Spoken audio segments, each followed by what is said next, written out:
The views expressed in this episode, as with all episodes of Sounds Like a Cult, are solely host opinions and quoted allegations. The content here should not be taken as indisputable. This podcast is for entertainment purposes only.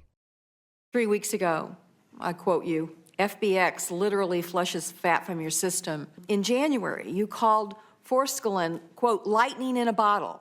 I don't get why you need to say this stuff because you know it's not true.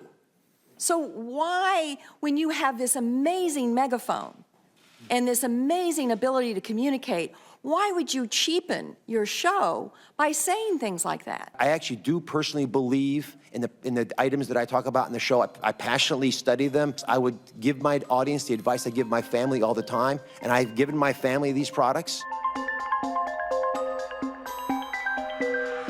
This is Sounds Like a Cult, a show about the modern day cults we all follow. I'm Isa Medina, and I'm a comedian. I'm Amanda Montell, author of the book Cultiest, The Language of Fanaticism. Every week here on the pod, Isa and I take a deep dive into one zealous group from the cultural zeitgeist, from Peloton to celebrity stands, to try and answer the big question. This group sounds like a cult, but is it really? To join our cult and see culty memes and BTS pics, follow us on Instagram at SoundsLikeACultPod. I'm on Instagram at Amanda_Montell.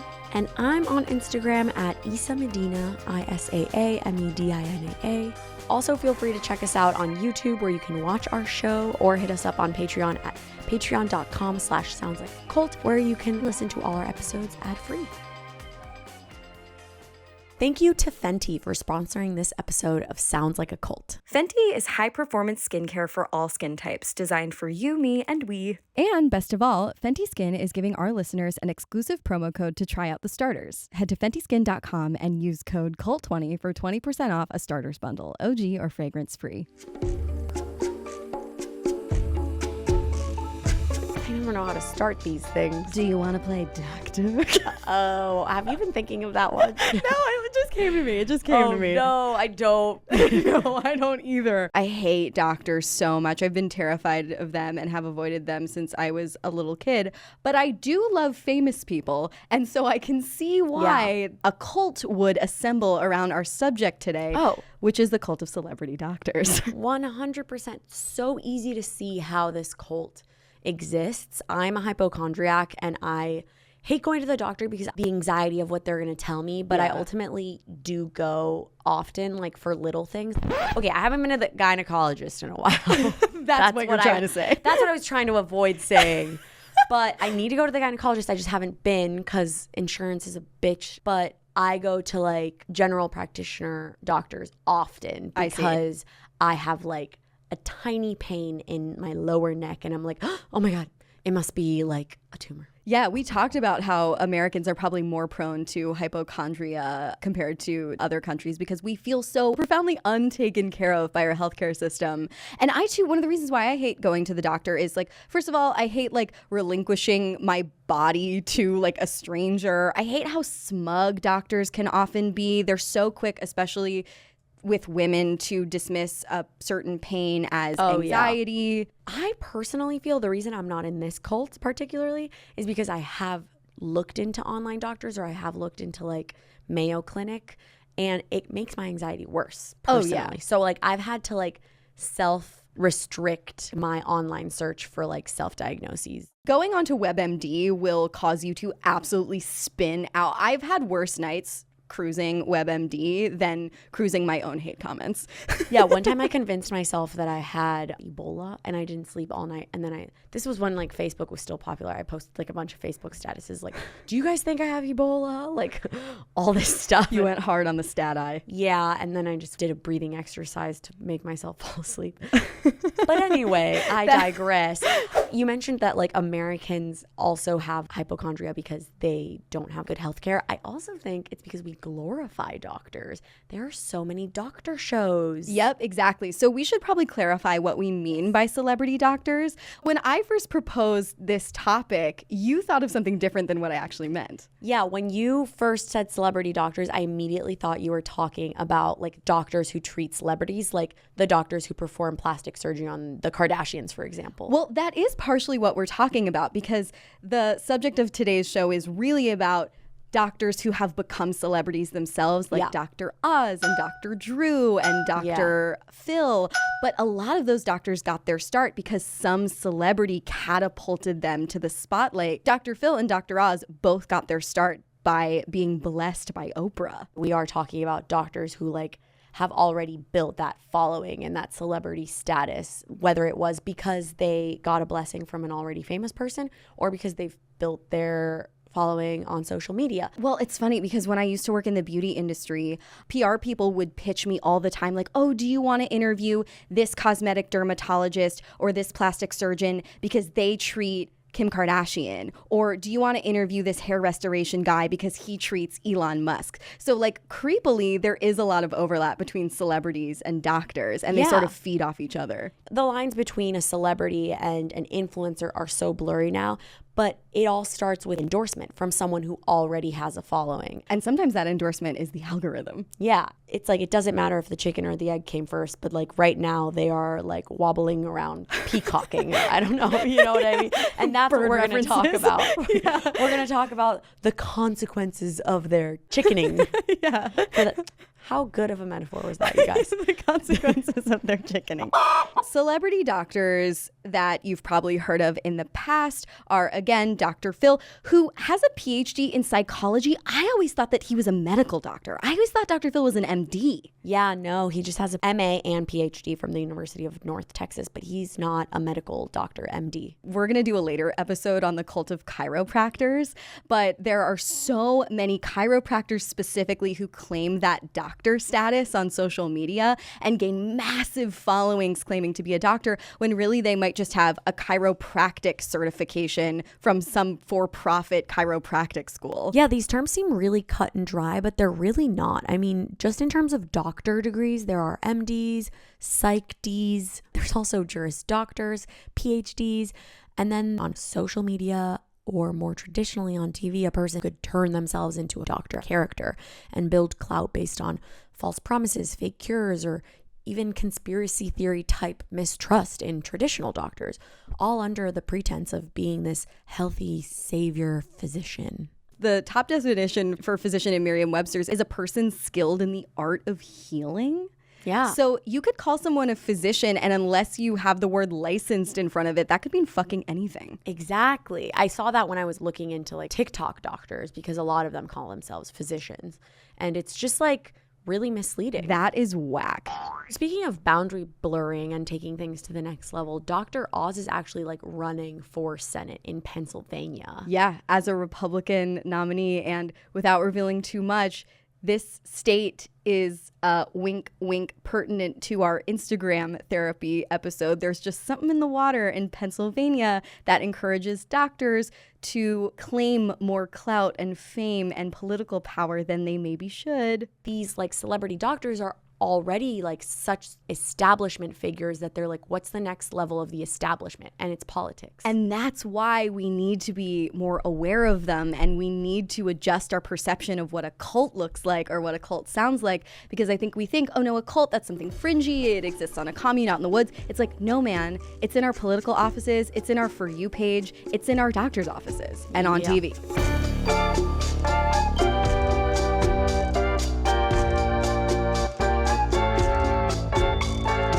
Let's talk about some of the backstory regarding this conflation of doctors and celebrities. Doctors have been filling these rock star roles since even before the invention of television. You know, when you think about like what a parent would want, like maybe this is immigrant parent, but what you want a kid to become, like the best possible thing is a doctor or a lawyer. Yeah. And so like those were like the celebrities of the day back then. Like they had the best job, and now everyone wants to be a YouTuber. Yeah, it's true. I was just reading a stat the other day that as of a couple of years ago, 3 times as many children in the US, UK, and China want to be influencers as astronauts. Yeah. I think like they were always regarded as like celebrities in their community. Like it's like if you knew a doctor, it's like you could go to them for advice. They were respected, but they weren't necessarily worshipped. Exactly. Doctors as celebrities in the US may have roots in early celebrity endorsements of sometimes snake oil products from the late 19th and early 20th century. Like, have you seen that show The Nick? It's a Stars show. Super underrated show. It's an amazing show starring Clive Owen, hottie, who plays a doctor named Dr. Thackeray. And the snake oil salesman comes to him and asks him if he would endorse some like cosmetic product that he had created. And he termed it Dr. Thackeray's Miracle Cure. And the guy refused. But doctors back then, this was in like the early 20th century, would commonly endorse products that had no FDA approval, no clinical trials behind them because it was an easy way to make a buck. That's crazy. That reminds me of like brands that have like the term doctor in front of them and how much weight it carries. Yes. Like Dr. Bronner's or like Dr. Seuss. No, I'm just kidding. No, but really. But actually, it allows something to carry like so much more like importance with it. Totally. Even like Doc Martens. Yeah. I'm just like, my shoes are well qualified. Yeah. But doctors have endorsed all kinds of whack things over the years. Like in the 1930s and 40s, doctors endorsed smoking, tobacco, because they said it helped with throat irritation. There's always like two sides to this coin because medicine is always progressing. And also like even the establishment of medicine isn't always doing like the best research. So like it is important to have people who like pave their own way and challenge the status quo in some sort of way, especially with medicine.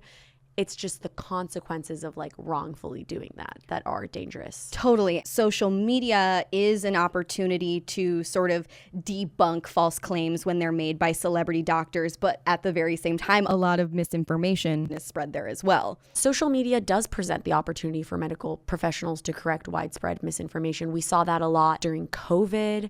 I'm thinking specifically like Jen Gunter. She's a gynecologist who is always calling out Goop and their misinformation on Twitter. Dr. Stella was one sort of social media famous doctor who helped debunk COVID misinformation. You know, social media encourages people to engage with healthcare professionals where they might not otherwise because either it's inaccessible or they're afraid or because the medical establishment doesn't seem to really care about them, which is the case for a lot of people of color, a lot of women of color. Yeah. And it helps raise awareness for public health campaigns, like the importance of getting vaccinated or things like that. If we don't have a way to like advocate or communicate that to the masses, like if people aren't even going to the doctor, how are they going to find out? Social media in medicine, as in a lot of different arenas, can bring information down from like the high pedestal of the medical establishment to everyday people. And those are the good sides and the benefits of celebrity or social media doctors. But we are going to discuss the downsides because some of these doctors have built a cult following and it's not all good, love.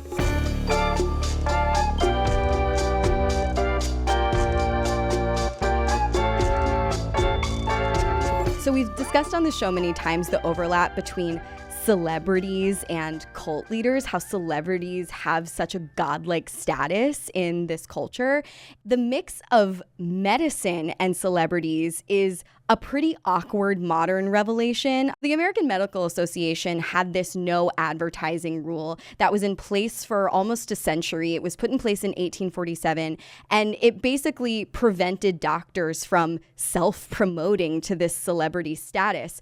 But in 1975, that rule went away, and now doctors are able to elevate themselves to that pedestal-like position. These doctors can be put on a pedestal not just because of their credentials, but also like immediately you know how to identify them, right? Like think of the uniform, like their scrubs or the white coat, the stethoscope around their neck. It gives them so much credibility. That's probably why these doctors are so easy to impersonate, why you find so many like grifters and scammers and cult leader figures in this space is because the uniform is so identifiable. The idolization of those uniforms are like furthered by the portrayal of them on TV and like the use of the uniforms on TV, and like you see these hot famous people, like actors wearing these uniforms, and then it like doubles down. I always wondered if doctors had some type of like code they had to follow or limitations that they had to observe in terms of social media, the same way that they have to like follow certain rules for like prescribing medication or things like that. Right now, the only thing that there are limitations on are from the General Medical Council, but it's like very broad guidance for doctors about social media use.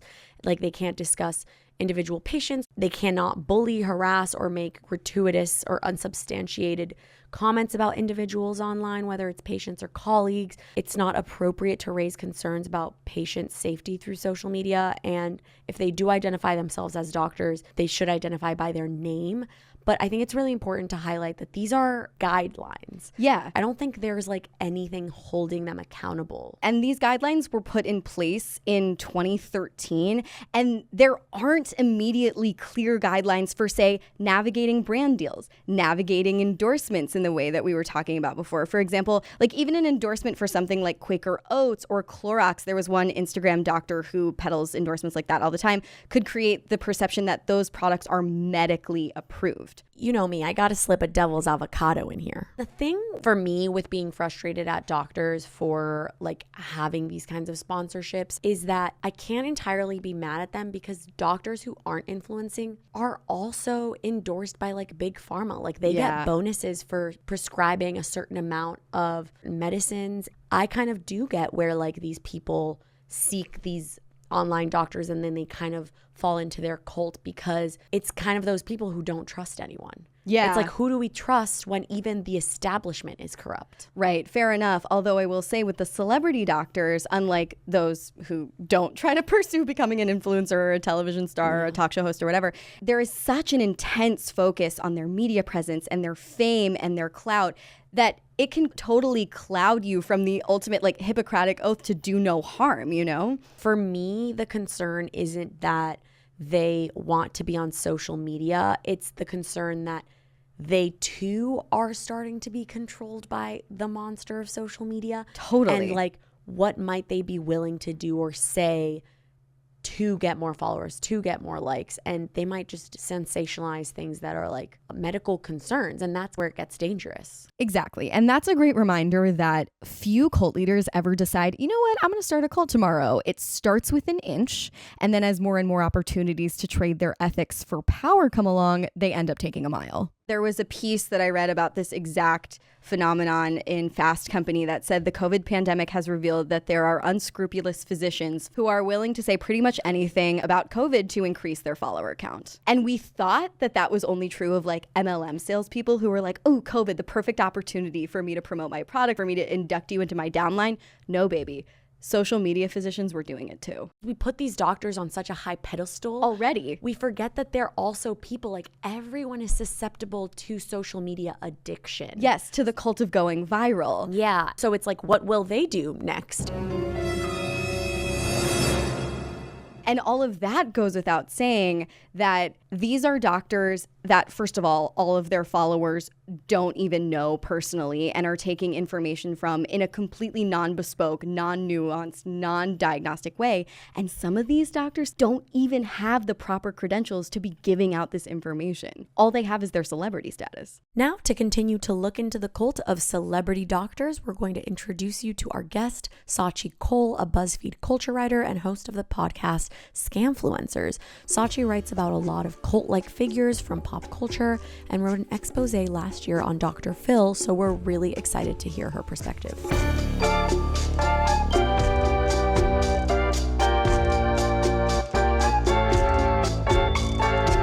Thank you to our sponsor, Fenty. Fenty is Rihanna's amazing beauty brand that offers products that are so fun to play with. Everybody I knew back in my beauty editor days was obsessed with it, and I still am. It's just one of those really special brands that makes for a great gift for either a loved one or yourself. Skin that looks healthy, bright, and smooth all starts here with the Fenty Skin Starters.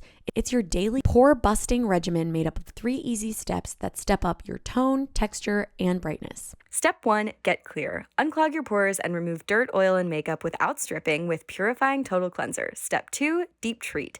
Power down on pores, dark spots, and shine with Fat Water Toner Serum. Step 3, lock and shield. Lock in hydration, reduce the look of pores, target discoloration, and prep skin for makeup with our lightweight Hydrovisor Invisible SPF 30 moisturizer. It's high-performance skincare for all skin types, designed for you, me, and we. And best of all, Fenty Skin is giving our listeners an exclusive promo code to try out the starters. Head to fentyskin.com and use code CULT20 for 20% off a starters bundle, OG or fragrance free.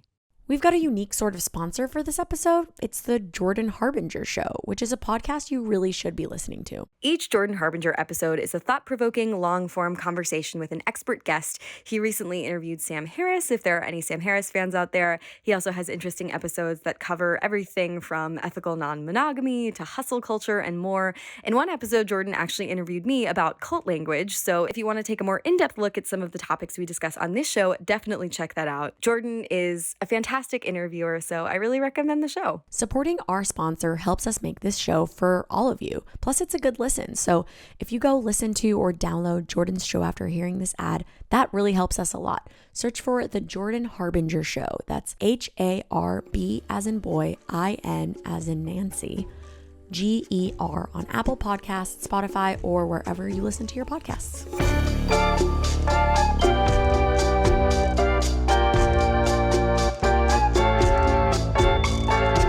Could you introduce yourself to our listeners and tell us a little bit about your work? My name is Scaachi Koul. I'm a senior culture writer at Buzzfeed News, and I also co-host a podcast called Scamfluencers for Wondery. How did you first take an interest in celebrity doctors, and what has been your experience covering them? I think it's because I grew up watching them, right? Like I used to watch Oprah with my mother every day, and I met Dr. Phil that way. I met Dr. Oz that way, and then those doctors begat their own doctors and their own doctor shows. And now we are in a real snake eating its own tail of celebrity TV doctors who all think I should drink algae water or something. How and when did doctors go from medical professionals to bona fide TV stars and influencers in their own right? I think that so long as people have wanted to have power well beyond their abilities and what is reasonable, all professions have room for corruption. So I think this is just the natural progression of how that career would start to get a little sticky. So what I'm hearing is basically just late stage capitalism exploiting our human desires to trust and connect and heal. Cool. The thing about the medical field in particular is the doctors that are always sort of going viral or becoming famous or sort of being viewed as like these snake oil salesmen, they're all trying to demystify stuff about our bodies and our brains that we really don't know anything about. So it's always psychologists, psychotherapists, talk therapists, sort of doctors, and then it's weight loss, diet doctors. Like it's always stuff that you can't see. You rarely have like a bone density and knee joint specialist, getting super famous. Those are not the kinds of people who are like getting a lot of attention. Although I've seen them on my TikTok FYP. Right. Here there. They're getting, right. But even there, the point, like the TikTok doctors who are going viral are trying to explain things to us. In theory, if we assume that everybody has good intentions, which everybody does not have good intentions, but point is to sort of demystify these things that we really don't know about our bodies. But nobody knows with a lot of it, right? Like they're talking about oftentimes things where there is just basic research lacking. Like there isn't anybody who is less researched than, for example, like a Black woman. No one knows less about her health, frankly, because they don't put any fucking research into it. So I don't know what these guys are going to talk about on TV. They can only give really broad general guidance, and usually guidance that is skewed towards white men because that's how they test. It's an interesting point too, the one you were making about how like you never see a bone density doctor becoming a celebrity doctor. It's true too. We did an episode on Instagram therapists, and you never see Instagram therapists going viral for talking about like really niche or nuanced subject matter, like obsessive compulsive disorder. It's always about something really broad and up to interpretation like trauma or anxiety, because those subjects are more vague and buzzy and alluring than, say, insomnia or borderline personality disorder. There are a number of doctors on TikTok who are sort of diagnosing everybody with ADHD. So at this point, oh my gosh, person I know between the ages of 16 and 50 now seems to think they have ADHD. Maybe some of them do. I don't know. But the likelihood of being diagnosed over TikTok by somebody who's, got 1 million followers, that seems slim. Yes, exactly. Like, I'm not going to be the one to tell you whether you have ADHD or not, but it seems like a lot of people are self-diagnosing, and it's like maybe you just scroll on TikTok so much that your attention span has diminished. I know that's a fact for me because when I don't go on TikTok for a week, I am so much more capable of focusing. There seem to be these sort of like health trends about things that we panic about. And that's usually where famous doctors lurk. So unfortunately for the last 200 years, a lot of it has been about weight loss. And so like, that's when we get, Dr. Oz talking about these like magic beans that are going to make you lose weight. If any of that worked, if any of that was real, that company, it would be a $1 trillion company, but it's not for a reason. What do you think are the qualities necessary to become a cult followed doctor? I think you have to talk with an alarming amount of unearned authority. I think being tall seems to help. They all are exceptionally tall. I think being white, if you can find a way to manufacture some folksy sayings. I mean, Dr. Phil has so many, it doesn't matter how flat you make a pancake, it has two sides. A lot of them have a knack of figuring out how to appeal to the everyman. And they usually often have some connective tissue with a celebrity that we view as aspirational and admirable, right? So I'm not super up to date on like who the Kardashians are using these days, but there's always someone around them, right? Because they're very beautiful. And if there's a doctor saying like, well, I treat so-and-so and this is what we work on, then you're going to listen to it a little more. I think it's very clear that Oprah has like a lot to account for with all of the like charlatans that she has put out into the ether, whether she knew at the time or not, I don't know. But usually they have some connection to someone that we all like. You mentioned a little bit about what they have to look like to be like a cult follow doctor. How would you describe their specific charisma? Dr. Phil's audience is comprised largely of suburban parents, mostly women, mostly stay-at-home moms, in suburbs. They can watch primetime broadcasting at 4:00 in the afternoon, right? That again, I watched all that with my mother, who's a stay-at-home mom. And I'd come home from school and she and I would watch that. And then there are some like celebrity doctors who I don't really think have any authority, but are just used a lot. Like Dr. Drew is constantly being used by VH1 and MTV.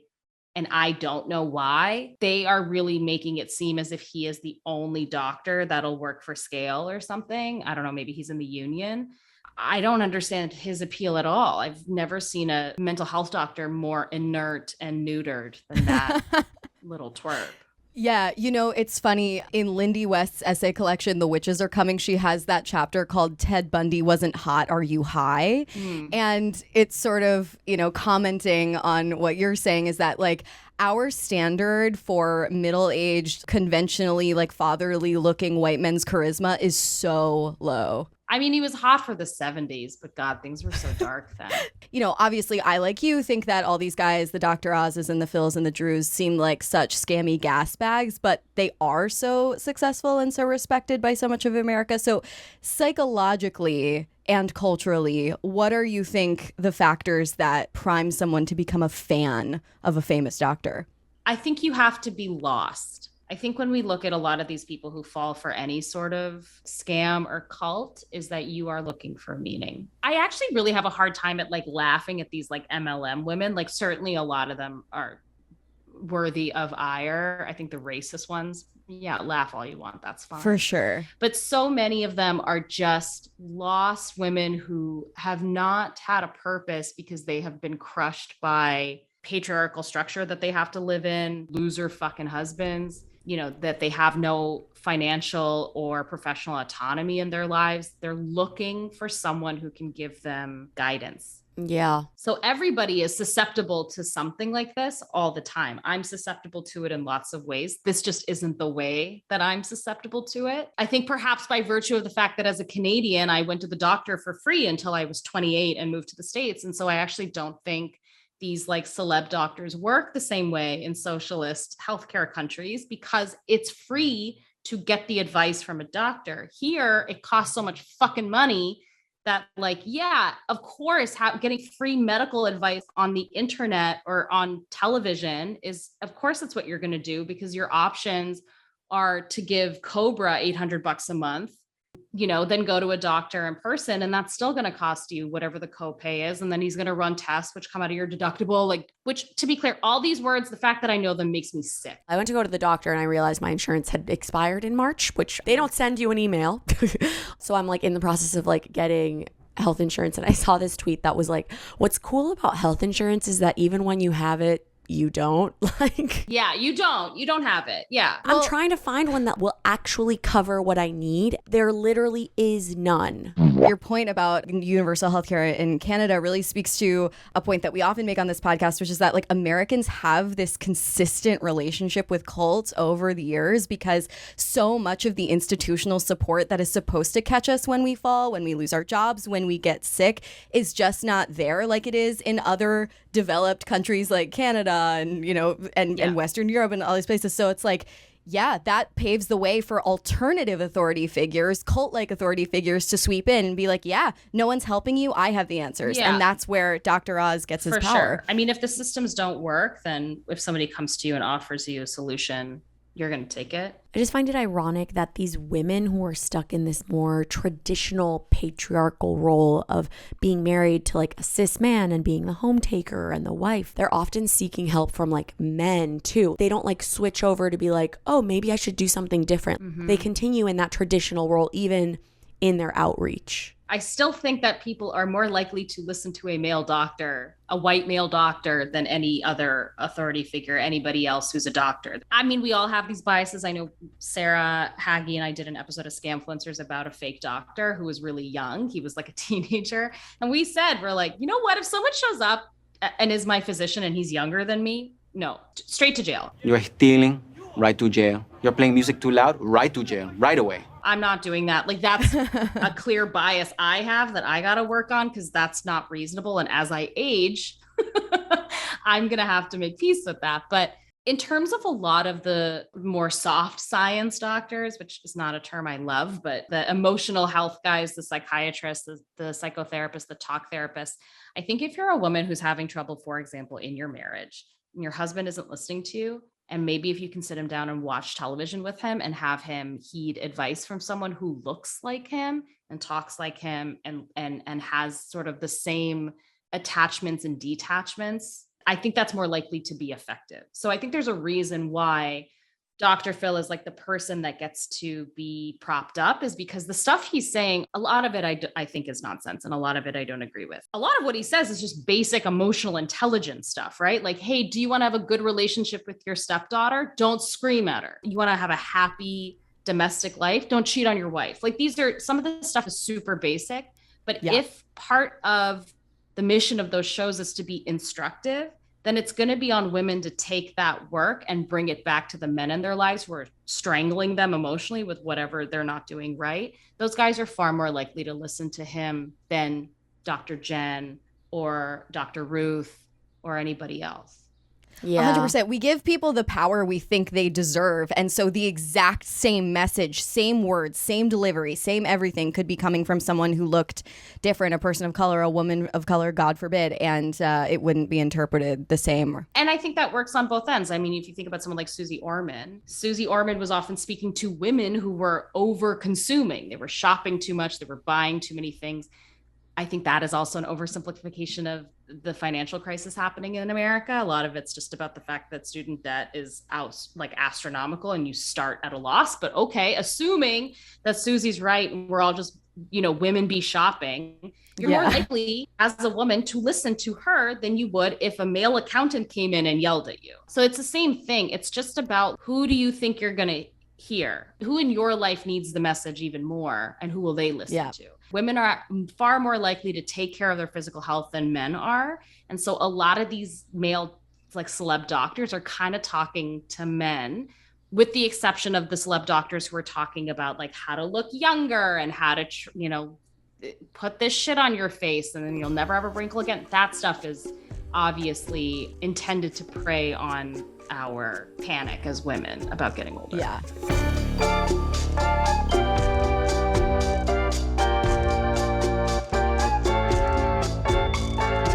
What was the most disturbing thing you learned about celebrity doctors in your reporting, do you think? Some of them are not doctors. Are there repercussions for claiming that credential? But they're not claiming it. That's what you have to be really careful about looking at it. Do they go by their first or last name? I could say Dr. Amanda and it would be fine. That's between you and your lawyer. But you couldn't go by Dr. Montel. That's my parents. That's my point. Yeah. Exactly. My parents are PhDs, to clarify, not MDs. But oh my God, side note, in academia at least, I've found that no one is more demanding about being called a doctor than people who have doctorates in like music or Greek mythology, like something absolutely not medical. A lot of them are not. I mean, maybe at some point they were, or perhaps they have, for example, a PhD in something. Yeah. But are they physicians? What if you pronounce it like doctor? I think that just means you're Italian.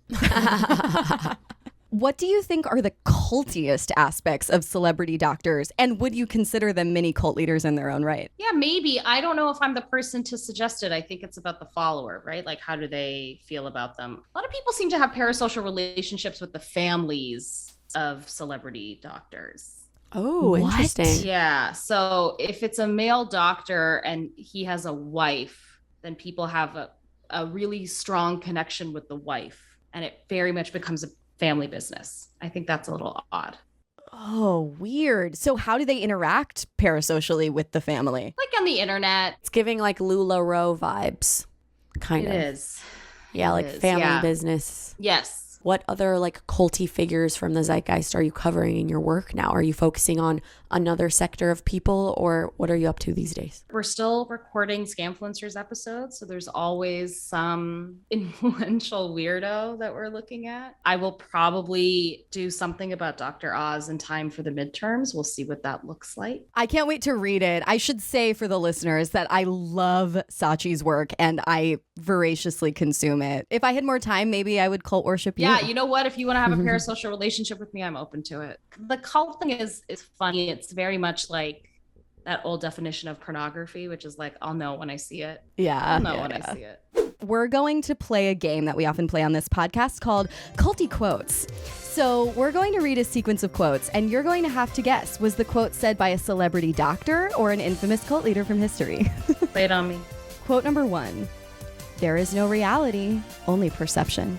That would be a doctor.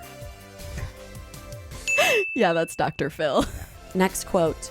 Total paranoia is just total awareness. I hope it's a cult leader. Yeah, it was Charles Manson. Oh, good for him. Good for him. Oh, Good Charlie. for him. He has, you know what? Worst person you know. Sometimes they make a point. What are you going to do?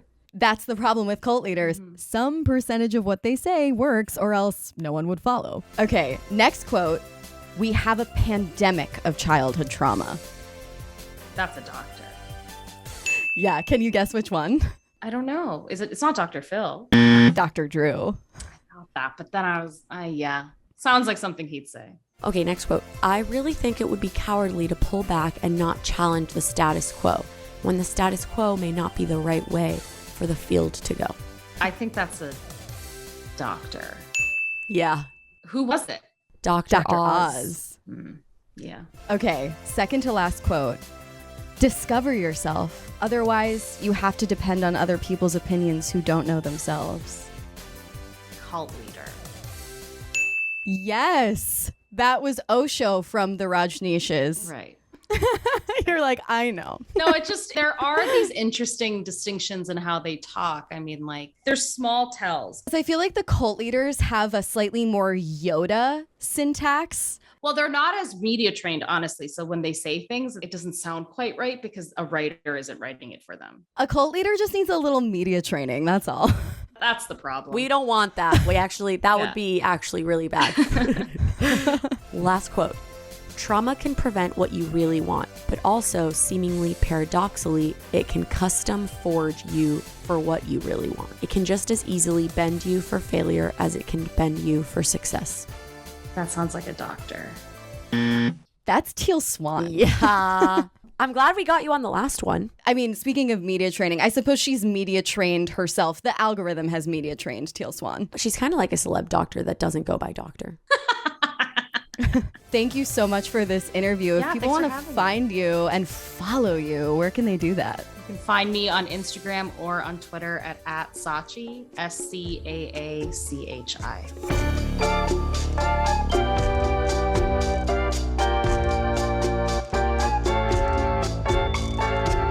We learned so very much from our guest Scaachi, but let's talk a little bit more about these celebrity doctors and their cult in detail. As we mentioned, some of them are just on TikTok and on social media, but some of them have network television shows that people buy tickets to go in person, or they try and get cast to be, diagnosed on TV in front of people. And that is giving culty vibes. Dr. Phil is probably one of the biggest names. We learned from our guest Scaachi, he is extremely litigious. He loves to throw around a little lawsuit for defamation. So we're going to be throwing around a lot of allegedlys today. Allegedly. This we can say, Dr. Phil, full name Phil McGraw. Didn't know that. I'm just like, Dr. Phil is a last name. And that's actually an important point. Oh my God, what if Taylor Swift's song was about like Phil McGraw instead of Tim McGraw? I know, that's the first thing I thought How of. does the song go again? When you think Phil McGraw, I hope you think my favorite doc, the one who was on TikTok all night long. Whoa, okay, rhyme telling scheme. me to not get vaccinated. There you go.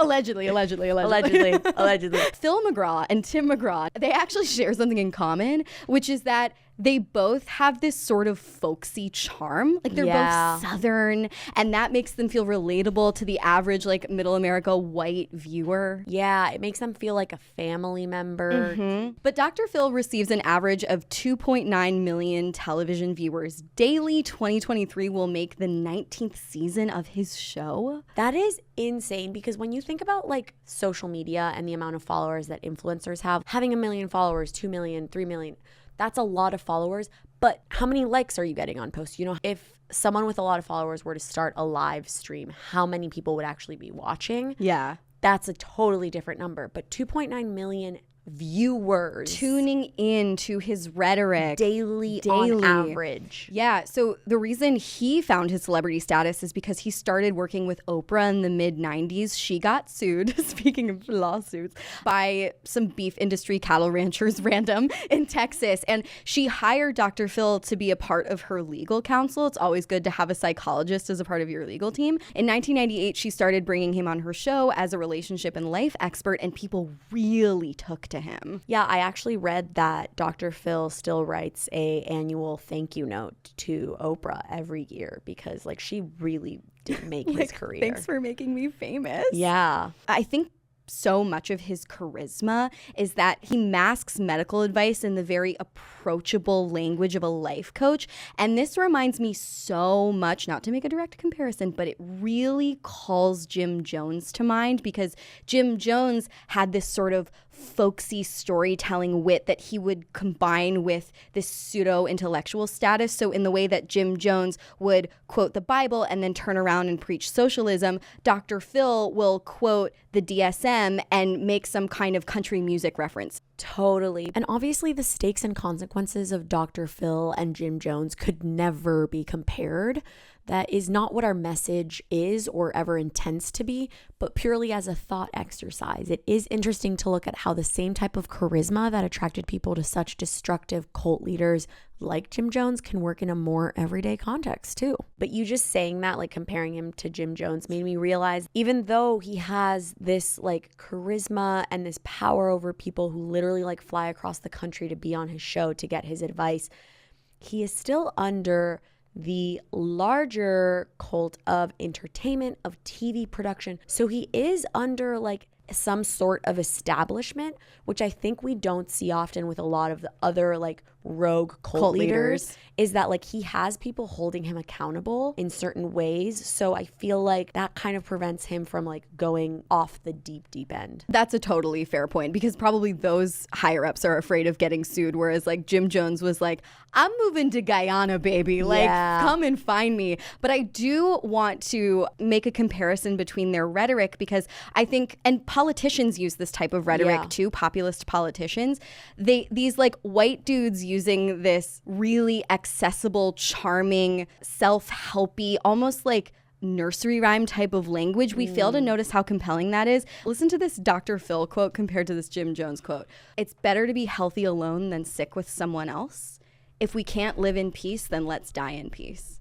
It's this like mirroring of language that is just like good oratory styling, like just good speech giving prowess that doesn't necessarily lend itself to like a doctor, but he's like mastered the lilt of a preacher, basically. Most doctors don't really know how to speak like that.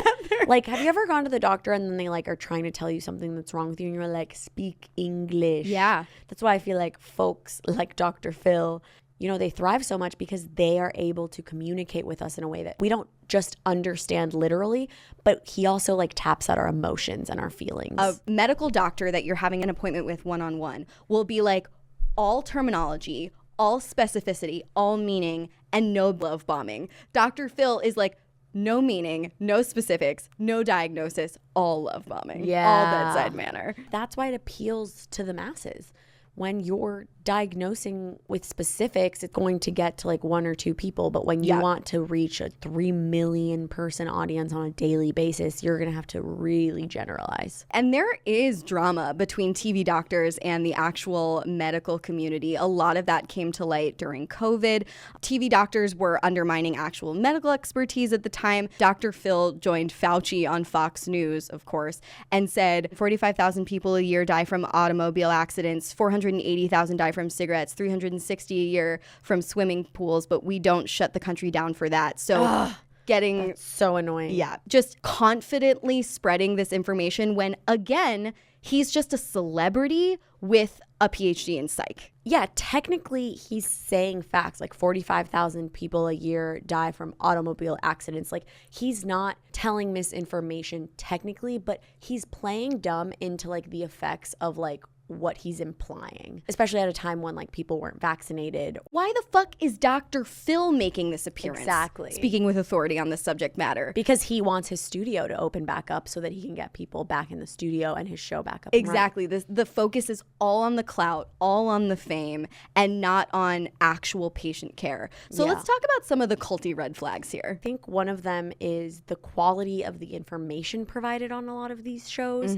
So in 2014, there was a study that examined episodes of Dr. Oz and the show The Doctors, and it found that only 54% of recommendations studied had even one piece of medical evidence to back them up. Yes. Oh my God. That reminds me of a story that I read from 2011 when Dr. Oz went on the air and made claims about how there were dangerous levels of arsenic in apple juice, which sent moms around the country into needless panic. Think about who is watching these late afternoon doctor shows. It's moms. It's people who are anxious about making sure their children are healthy, and that makes them vulnerable, especially when these celebrity doctors have such a sort of like nurturing paternal disposition. They're like, Daddy, like my actual husband doesn't work. Yeah, and the thing about these male celeb doctors too is that the majority of their audiences are women. Yeah. So then women trust them even more because like they're always engaging with women or surrounding themselves with women. So they're like, oh, they must be trustworthy. Oh, and that is such cult leader vibes as well, because I know we've mentioned this on the podcast before, but every cult in history from Jonestown to NXIVM to Scientology and beyond, there's like a powerful middle-aged white cis male authority at the top surrounded by a gaggle of pretty women who kind of like steer him and like traffic people to him. Not to mention, and this is what causes some of that panic that we have when we go down rabbit holes on WebMD or whatever, it's just never good to generalize medical information when everyone's body is so different. Yeah, I feel like generalizing never leads to anything good. Like, it's like when a guy has sex with one girl and they figure out what works for her, and then you hook up with them and then they try that out on you and you're like, yeah, I don't think like tickling my ear is really gonna get me off. I'm glad that it worked for Becky, but we're gonna have to figure something out for us. Yeah, you're like, You know I what I mean? really know what Becky liked now. Yeah. Like, especially when it was something like when they do something like really specific Yes, oh and my really God. weird, you're like, all right, your ex liked that. Yes. It's like, I don't need to know that. Now, when I have sex with Becky, Yeah. bisexual moments. Bisexual. You're like, now I know what to do.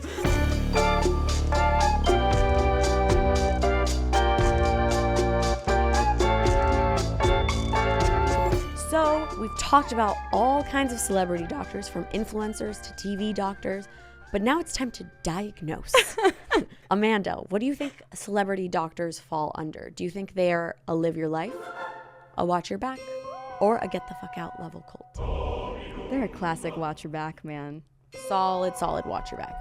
The medical health and wellness landscape is so full of confusion and quacks. There is so much information out there. I think that the goal of simplifying everything is valid.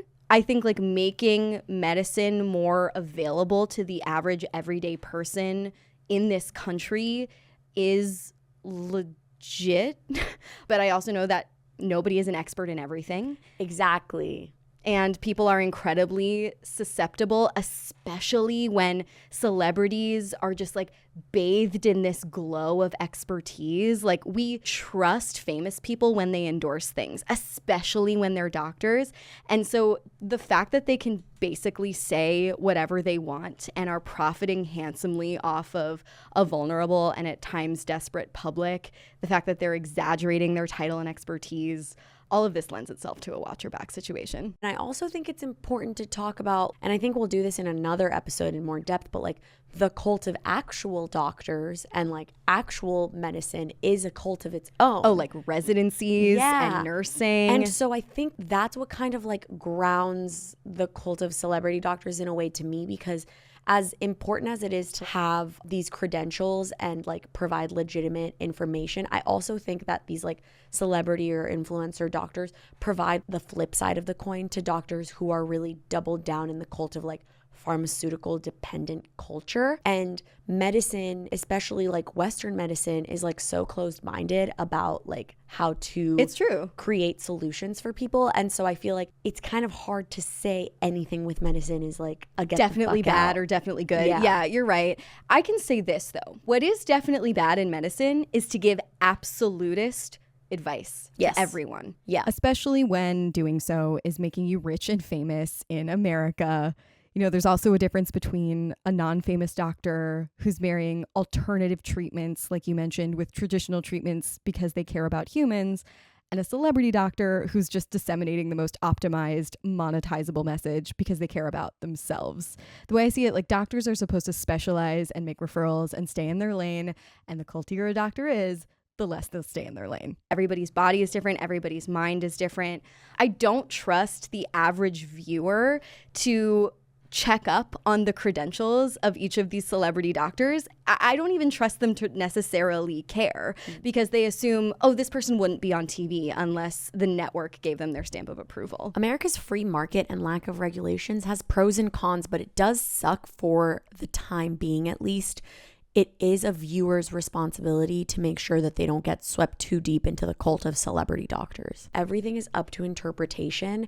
Everyone is going to turn advice into like what they want to hear. It's classic confirmation bias. Yeah, there's just so much content out there. Clearly these dudes have no qualms about taking up space. Yeah, and they continue to do so on the internet, in real life, on television. I think we have to take doctors off a pedestal and realize like that they're also people, you know? For sure. They are, as I mentioned, susceptible to the algorithm as well. So to me, the danger of having these doctors on social media isn't just like the mass information they're generalizing, but it's also the idea that they're becoming privy to this like highly addictive platform, and they might be willing to do or say more sensational things just for the likes and the follows. But at the same time, they like hold a lot of power. Yeah, a cult-like amount of power. When you're consuming content from doctors or physicians, or people just claiming to be doctors and physicians, watch your back. Watch your back. Well, that's our show. Thanks for listening. We'll be back with a new cult next week. But in the meantime, stay culty, but not too culty.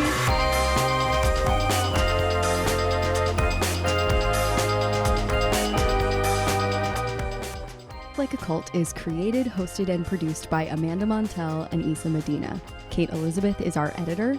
Our podcast studio is All Things Comedy, and our theme music is by Scaachi Koul. Thank you to our intern/production assistant, Noemi Griffin. Subscribe to Sounds Like a Cult wherever you get your podcasts, so you never miss an episode. And if you like our show, feel free to give us a rating and review on Spotify or Apple Podcasts, and check us out on Patreon at patreon.com/soundslikeacult.